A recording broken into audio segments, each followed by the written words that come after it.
আসসালামু আলাইকুম।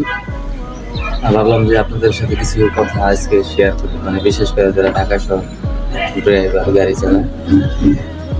তো আজকে আমাদের এলাকারই এক মানে রাবিতে চাস্তো ভাই হয়, সে হলো যে চাকরি করে ঢাকা ক্যান্টনমেন্ট ড্রাইভার।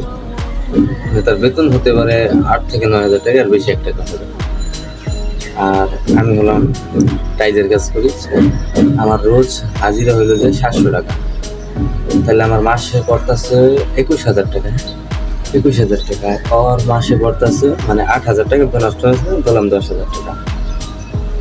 তো ও আজকে আমার দেখছে, দেখার পর দেখি মানে মুখ ঘুরে দিক দিয়ে চলে গেছে, মানে আমার নাচছে না, আরো তাং করছে।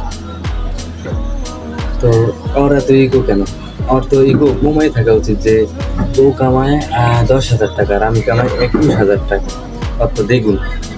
ঠিক আছে, দ্বিগুণে তো দ্বিগুণ বলতে চলে। তো আর ভাব কি লিগে সেটাও আমি বুঝতে পারছি। আর ভাব হয়েছে যে ও হইলো যে একটু পোশাক আশাক ভালো করে, ঠিক আছে, গেট আপ সেট আপ ভালো সবসময়, এই কারণে আর ভাব বেশি। আর আমরা তো এই যে নোংরা জামা কাপড় পরে থাকি, কারণ টাইজের কাজ করলে ধুলা ময়লা সিমেন্ট এসব ধরবে, ঠিক আছে। সো তাদের উদ্দেশ্যে কিছু কথা, যে কখনো মানুষকে ছোট করে দেখতে নেই, ঠিক আছে। পোশাক আশাক মানে পোশাক আশাক নর্মাল করে দেখে কি আমাদের কোনো সম্মান নেই? আছে, অবশ্যই আছে সম্মান। আজকাল ভাই পোশাক আশাক হয় না, ঠিক আছে, মানি ইজ দ্য বস, ঠিক আছে। একাই কথা বলে, হ্যাঁ, একাই কথা বলে।